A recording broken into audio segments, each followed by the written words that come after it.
That's a nice way to start a video. Yeah. All right. So, let's talk about the weekend. My last weekend with my dad. Um, okay. Do I look tired? I am. Okay. Here's the deal. Here's what happened. This is so tonight's Sunday night. My dad will be in assisted living tonight, thanks to the help of some really great people. Um, I helped as much as I could.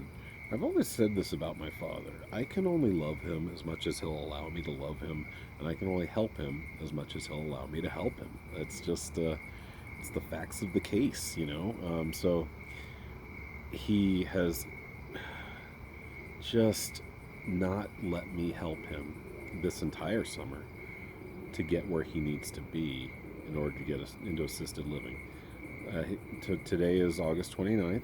I believe he and his wife have 2 more days to get out of the home, and frankly, we were supposed to do it last weekend, and if at the worst, get it done yesterday because my stepmom needs space to get her stuff out of there. She's moving to Western New York, and her sister's here helping. Her sister Kim has been wonderful and extremely helpful and extremely patient. I've noticed some things too, not only about myself, but also about the dynamic of the father-son dynamic and how it can often be a wonderful and horrible thing, especially in this situation. Uh, I probably came off looking really bad this weekend because I wouldn't say I completely lost it with him, but I just would walk away. I mean, I was just like, dude, I can't do this. My mantra in life generally, and I just said it in the last video regarding the mask mandate and vaccinations and COVID, is let's do what makes sense. Now, for a lot of people, you know, you can have sometimes things that make sense to one person don't make sense to the next person, but generally, I'd like to think there's still some common sense out there and how to get things done, and to go to a place from point A to point B where you need to go, and the best way to get there, right? You know, we learned that in what, middle school, maybe even earlier. You know, physics. The point A to point B, the quickest way to get there is a straight line. Let's try to stay on that straight line. So it's been a very frustrating weekend. Yesterday, I had a truck. I had it to his home by 10 o'clock. I loaded up, me and Dante and Logan, all loaded up the truck as much as he would let us. Luckily, I've done a lot of pre-boxing, and I don't even know what else to call it, but I've prepared as much as he will let me. You know, that's all I can do. So we had a lot of boxes of clothes, medical supplies, bedding, all that stuff. We brought his bed over. We brought what else? He had a desk, and he has what's called a mat, and I think I've mentioned this in the past regarding him. It's a therapeutic mat. I think it's electromagnetic or something, and he lays on it, and it helps him feel better. Because he's not, in addition to his lungs being shot, his bones are in bad shape. His cardiovascular system is in really bad shape because of all the smoking too. So he says this makes him feel better, and that's fine.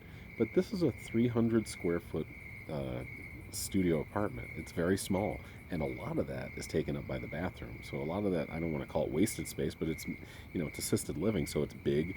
It's meant for a wheelchair to go in and out, and you can't just stick stuff in there. So yesterday was we got him sort of moved in, and then but here's the problem. So we got there at 10. He The whole time he's saying we may have to do Plan C, and I'm like, what's Plan C? So you may need to get a storage unit, and I may have to stay at the hospital, and you may have to take all that stuff to a storage unit. I was like, that makes no sense. You're already in assisted living. Yes, you may need to go to the hospital, but let's just let me and the boys get you moved in. You go to the hospital. When you get out, you go to assisted living. Even if you need nursing home care, which is a higher level of care, we can move you out of there. And it may be the most expensive um, or a storage unit ever, but let's get you in there. I mean, it's like he doesn't err on the side of what makes sense. I was like, okay, what, do you plan on dying in the hospital? What's the plan here? You plan on getting out of the hospital, right? So shouldn't you have your stuff in the place you plan on living since you can't live here after Tuesday, Dad? And so it was him, frankly, I think being a little bit of a drama queen yesterday. And so we had the truck, me and my kids had that truck loaded up by noon. It was ready. And I dropped the car off because neither of my kids can drive. So the car was back at U-Haul. We have pretty much a full truck. We also stuck my new couch and chair, which I bought from my stepmom, on there. So we were ready. I'm just waiting. I go, Dad, we can stick a lot more stuff on here if you will just let me box it up and do it. No, the stuff has to stay. What? Oh well, people are going to pick this up, and this is like led to more frustration because the whole summer I said you have to set a deadline. If you're giving stuff to people, you have to set a deadline. They have to be here by that deadline, or you tell them I'm going to donate it or give it to my kids or get rid of it somehow. Because we can't store shit for people. You have to be out, and this is where I know I wouldn't call it quite dementia, but he's really having issues because he's not remembering hardly anything anymore. And so that's the part that I feel kind of bad because I haven't been very sympathetic, but I keep repeating myself. Um, but he's just, yesterday he was just sitting there, just almost like holding court, and I couldn't take it. I was like, I'd come in, say, "What can I take out of here?" Nothing. This is today's. We were supposed to do this a week ago, but today's the day we're supposed to be out of here, and we need, like I said earlier, we need the space. We need to give your soon-to-be ex-wife and her sister and this other kind man named Lenny.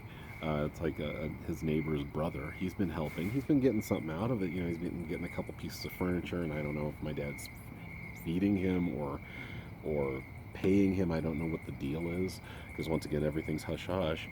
But Lenny's been very kind and very patient. Well, and that's what I was starting to get to is like I feel bad because people are seeing the worst side of me in these situations, but I also hope they understand that that's something you're kind of allowed to do. I'd like to think if the reverse were true, like if I were just helping but I had no emotional connection to that person, that I'd just have a lot more patience. Like, for example, if we were friends, parent or grandparent, I wouldn't just be losing it with them.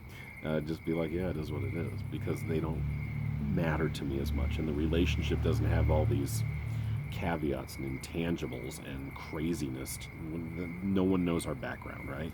Or at least very limited knowledge of the 54-year background of me and my father.